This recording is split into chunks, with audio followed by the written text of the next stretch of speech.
Money management tips. All traders should learn and implement money management rules in every trade they open, whether scalpers, swing traders, or day traders. The following tips will help you manage your money. It is important for traders never to invest more money than they can afford. Keep track of your stop loss and take profit orders at all times. Close the trade once the target profit has been reached. Enjoy your profits and don't overstep.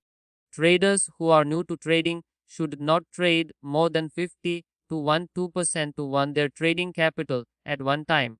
You must accept the risks associated with trading. Nobody likes to lose money, but traders have to accept it as a part of the process. Lesson synopsis. Traders who want to invest in the stock market shouldn't take the risk of more than 2% of their total account balance for each trade.